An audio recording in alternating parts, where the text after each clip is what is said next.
atrasada, né?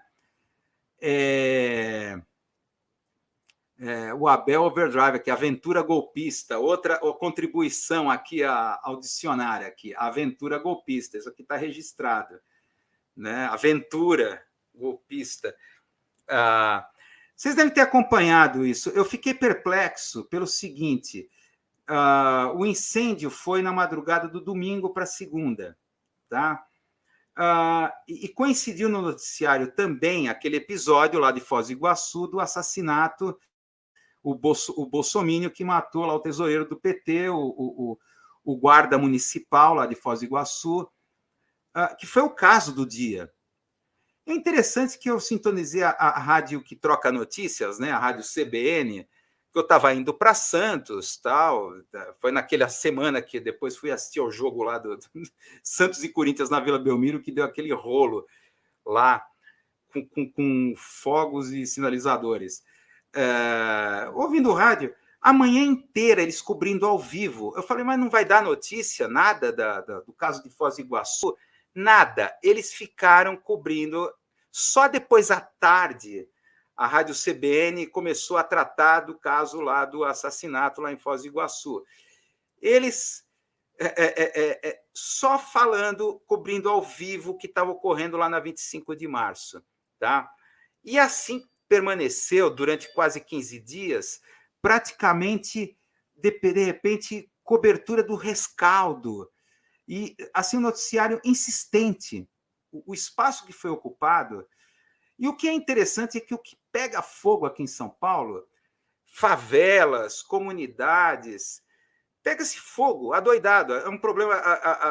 Naquele filme lá do ar-condicionado, os condicionadores de ar caem assim, por toda Luanda, lá em Angola. Aqui são incêndios. Tá? Incêndios. É interessante o seguinte. A questão de semiótica, né? Falando da questão da semiótica. Pelo ponto de vista semiótico, todo jornalismo é parcial, porque a gente vê a realidade através dos signos. Tá? É claro, você vai ter o Estadão, Folha, mídia progressista, grande mídia, são todos parciais, porque é uma condição semiótica, porque a gente sempre enxerga a realidade a partir dos signos. Não vemos a realidade, vemos o signo da realidade. Só que isso não quer dizer, como aí que muitos pós-modernos acabam entrando no niilismo, que não existe a realidade, que então só existem, então devemos ser cínicos porque só existem pontos de vistas. A verdade não existe. Então a gente estaria entrando no reino da pós-verdade. Só que o problema é que há uma diferença entre parcialidade e mentira e manipulação. Porque para haver signo, tem que haver referencialidade, tem que haver alteridade. Desculpa aqui entrar em conceitos assim de semiótica, mas ao lado dessa condição de parcialidade, sempre seremos parciais. Por outro lado, o signo só existe porque ele está representando alguma coisa. Existe alguma coisa lá fora que está sendo representada. Não sei se vocês estão acompanhando aqui o raciocínio desse humilde blogueiro. Embora a gente veja não a realidade, mas o signo da realidade, existe algo lá fora. Tá? E essa coisa existe com leis próprias. Leis próprias. Aí a possibilidade da ciência. Ou seja, se você for na semiótica radical, então é impossível haver ciência, porque é tudo parcial, tudo é signo. Então não existe a verdade. Esse é o argumento cínico aí da comunicação, estratégia de comunicação alt-right. Só que existe uma realidade e ela tem leis próprias. Isso que eu discuto muito com os alunos de jornalismo na universidade é o seguinte: uma das leis próprias é de recorrência.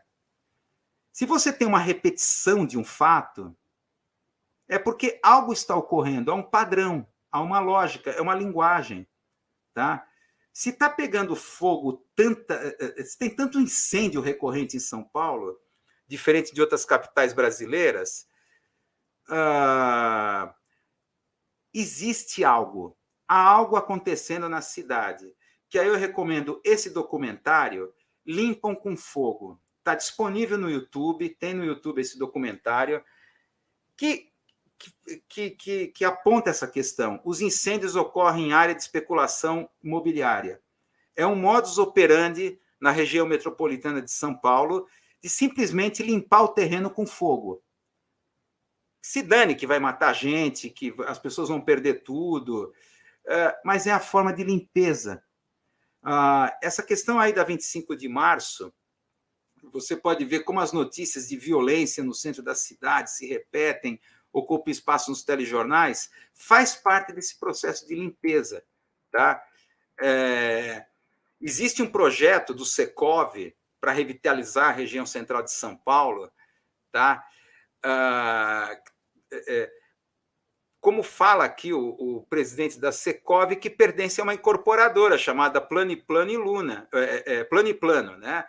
O nome é o Rodrigo Luna, né? Que é do Sindicato da Habitação de São Paulo, do Secov, que ele fala que é uma região que, digamos assim, ela deve voltar a servir aos paulistanos, aos visitantes,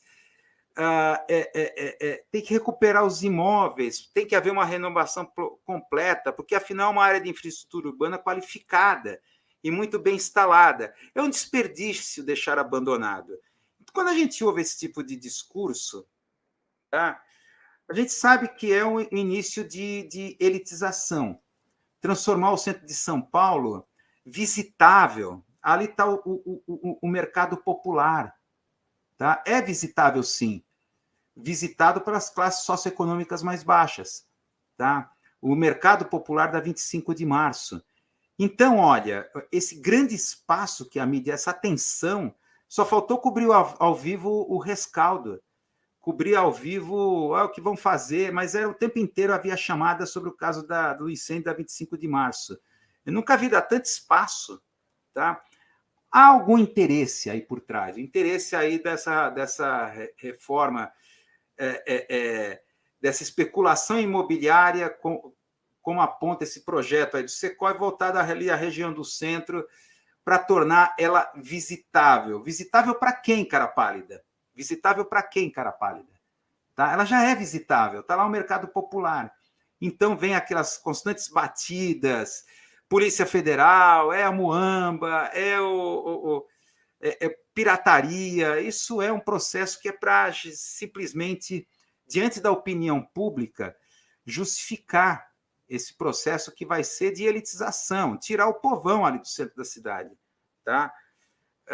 É possível revitalizar, como a própria prefeita Erundina, e eu morei no centro de São Paulo, no Largo do Aroche, quando eu era solteiro, né? Morei por quase 5 anos, coincidentemente no processo de revitalização urbana da prefeita Erundina, que foi espetacular, mantendo todas as características e as pessoas que moravam ali. Eu morava em cima do Cine Aroche, que participava da Mostra Internacional de Cinema de São Paulo. É sensacional, desci da minha casa para ver filme lá da Mostra Internacional de Cinema. Então, é possível, não a partir dessas mudanças radicais que a gente sabe a quem se destina, tá? Tornar o centro de São Paulo visitável para quem? Tá? Aí, é claro, a gente vai continuar aqui a sabatina. Aí vamos rapidamente, que o tempo ruge aqui. Como sempre, o tempo ruge aqui. Nossa, o tempo aqui não dá para nada. Vocês devem ter acompanhado a sabatina aqui dos candidatos aqui, o Ciro Gomes, Simone Tebet, o Janones. O Janones que deu Nem eu conheci o Janones, eu sabia muito pouco dele. De repente, o Janones ele aparece em rede nacional, porque eles abriram o sinal, né, da Globo News, se torna conhecido público nacionalmente, 3 horas do espaço da sabatina, e, de repente, para depois ele falar que pode largar a candidatura e apoiar o Lula. Depois usou a Globo News de escadinha. E a Simone Tebet, um conjunto de clichês, tá? Daquele tipo, tem que fazer a lição de casa, aquele conjunto de clichês. Ela fala por clichês.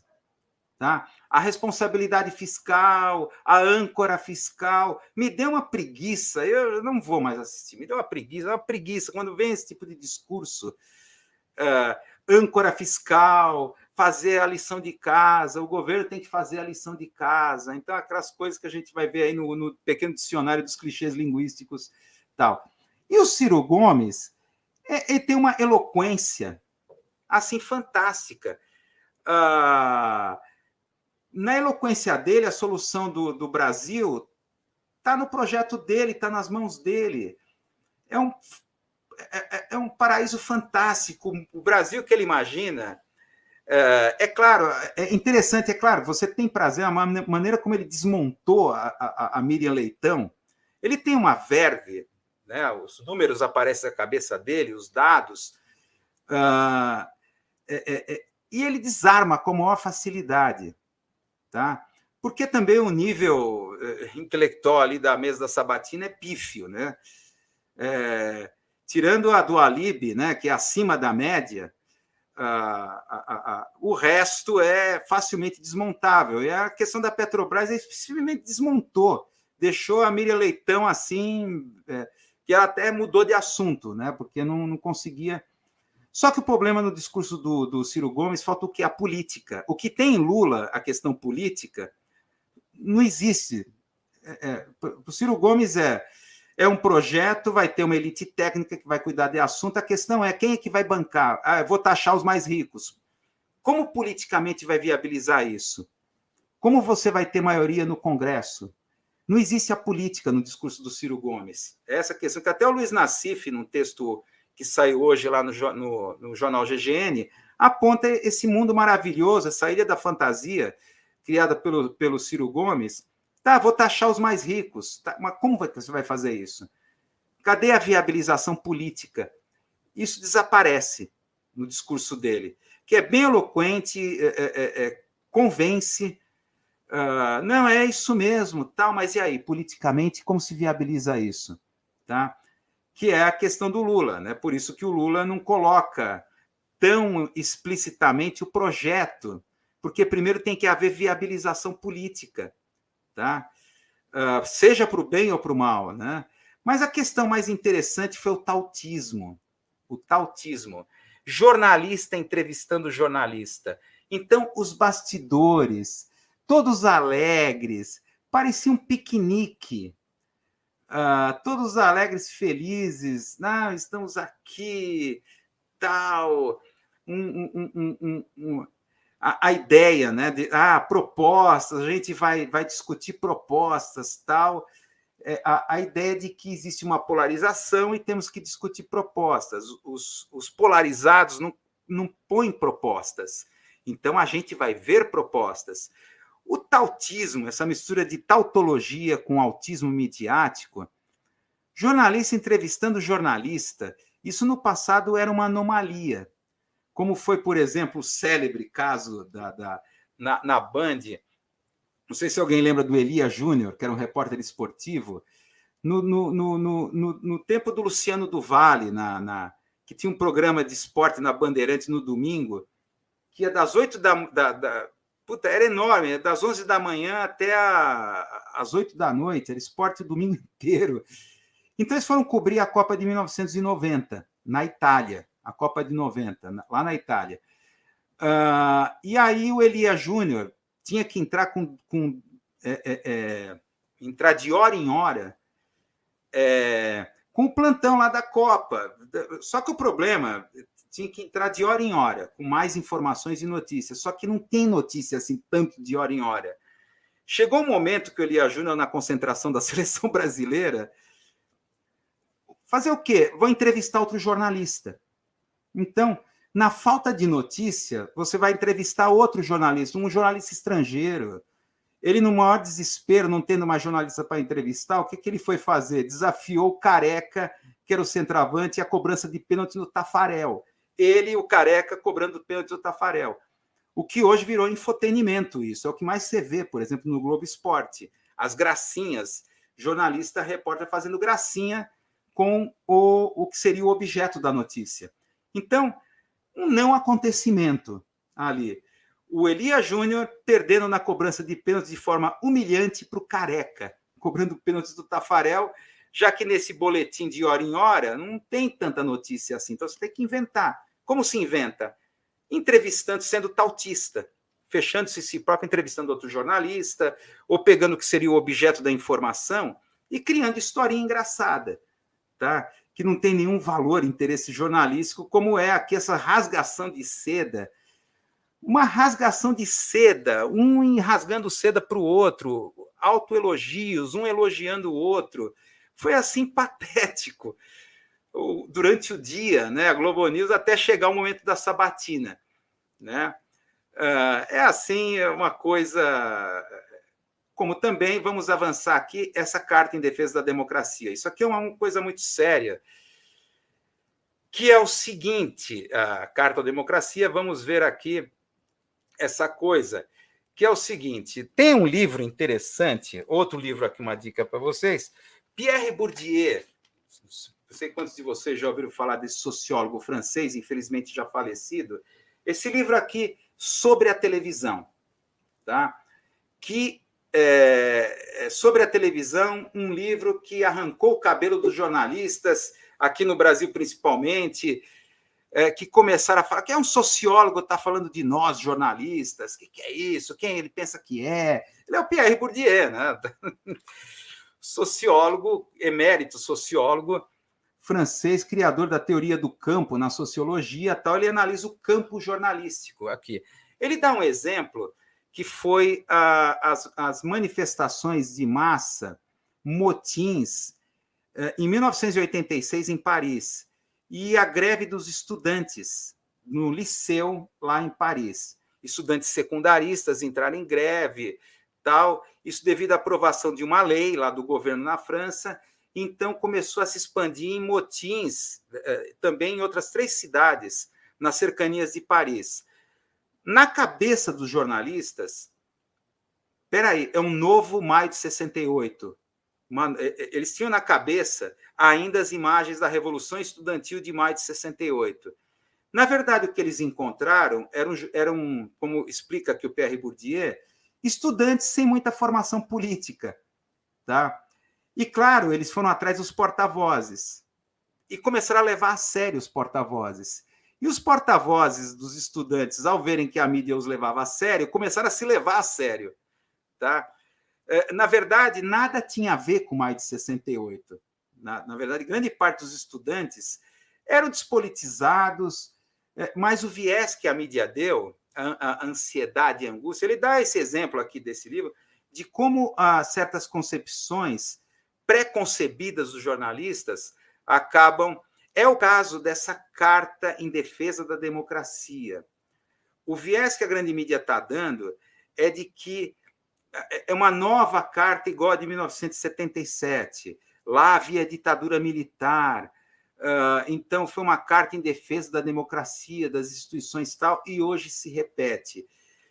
Jornalistas, seja os mais jovens ou os mais velhos, têm essas imagens da ditadura militar clássica, old school, o golpe militar de 64, old fashion, que não existe mais naquela modalidade, né, como acompanhou.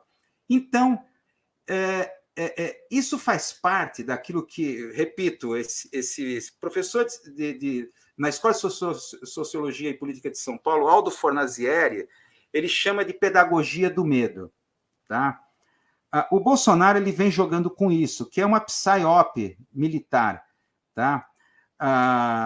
De ele ser golpista.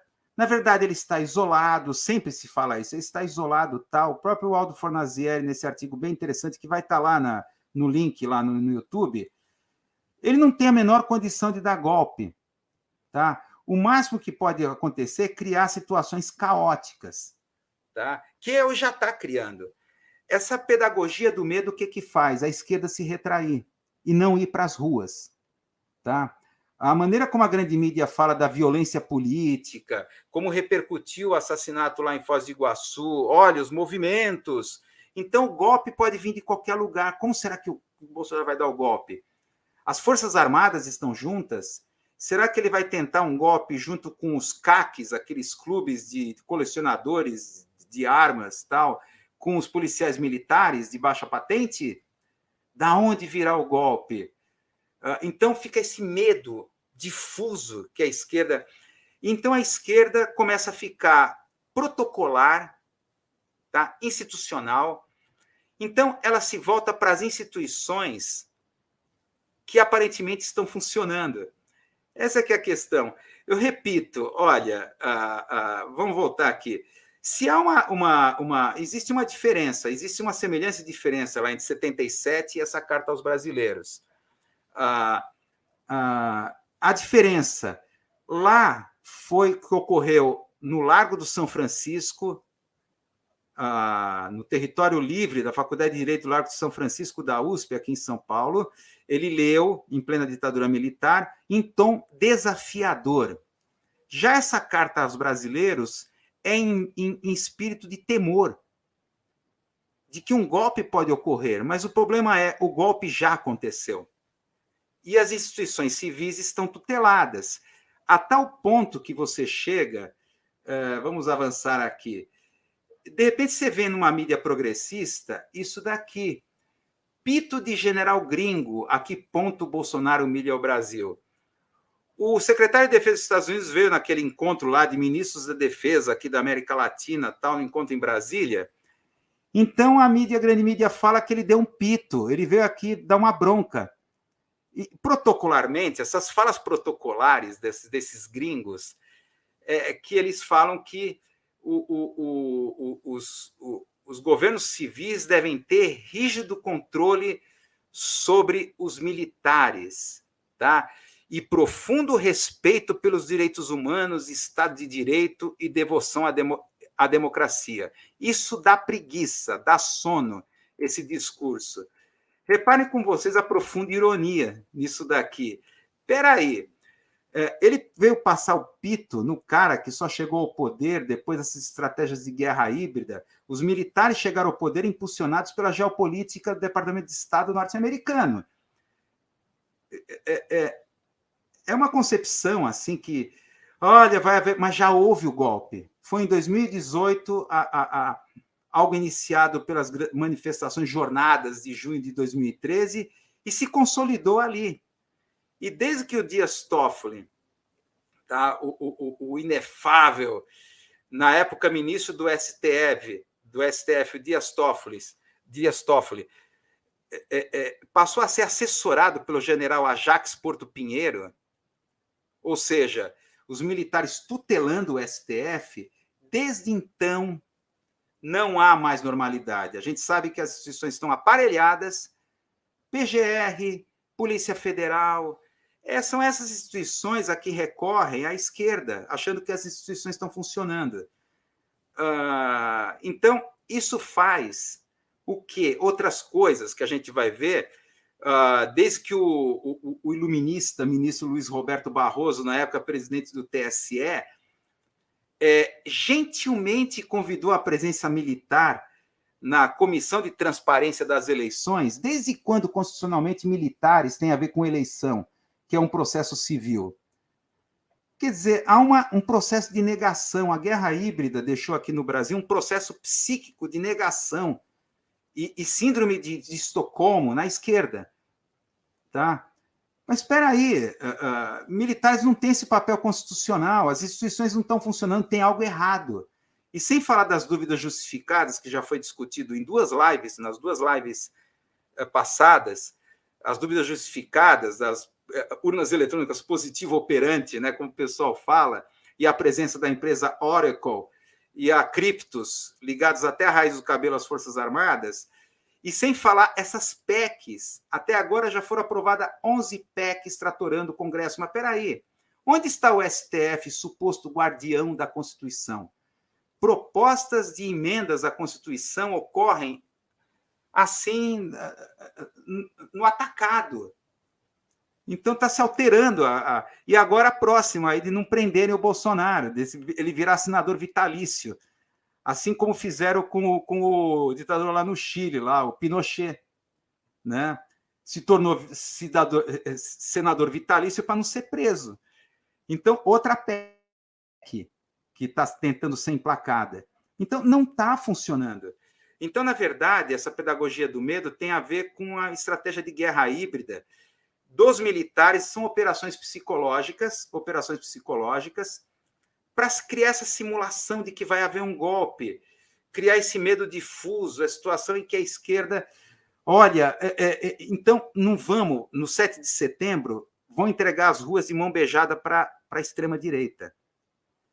Para eles se refastelarem no 7 de setembro com a grande mídia cobrindo ao vivo, que vai ser. Então, não vamos, que vai provocar briga. Não, a gente não quer provocar, não. Porque se criar uma situação de caos, vai justificar o golpe das Forças Armadas. As Forças Armadas vão dar um golpe. Então, temos que defender. Então, defenda as instituições, a democracia, nas ruas. Tá? Não há ocupação das ruas. Tudo isso está ocorrendo, esse aparelhamento, instituições que não estão funcionando, porque as ruas estão vazias. Tá? Não há força de resistência. Não é como ocorreu lá no Chile, na Colômbia. Se vocês querem um governo de esquerda chegando ao poder, ou supostamente de esquerda, a gente pode discutir, mas houve mudança porque as ruas foram ocupadas. Tá? Então, virou, como fala o professor Aldo Fornazieri, permitam citar aqui um trecho, com isso querem calar, bloquear reações dos seus inimigos, conseguir adesões forçadas dos neutros e até de adversários. Intimidados, os partidos adversários fazem uma oposição pacata, protocolar, que, em última instância, termina por naturalizar as práticas antidemocráticas. Na verdade, essa pedagogia do medo faz as esquerdas e oposições realizarem exatamente o contrário daquilo que elas estão defendendo. Tá? Em muitos casos, como foi na Alemanha, até autoridades deixam de cumprir o seu dever por estarem intimidadas. É o caso de, por exemplo, a lei de proibição de suástica na Alemanha. De repente, agora está sendo tolerada porque a extrema-direita está dando apoio ao Zelensky. O governo do Zelensky é de extrema-direita. Está lá vários símbolos, aqueles uniformes ali como é que é? O sol negro, e vários símbolos místicos do nazismo ocultista, inclusive. Então, assim, incrível, é um misto de negação com síndrome de Estocolmo, eu não entendo. Esquerda paralisada, completamente paralisada diante disso. E para terminar aqui, para a gente, para os assuntos aleatórios, as conversas aleatórias,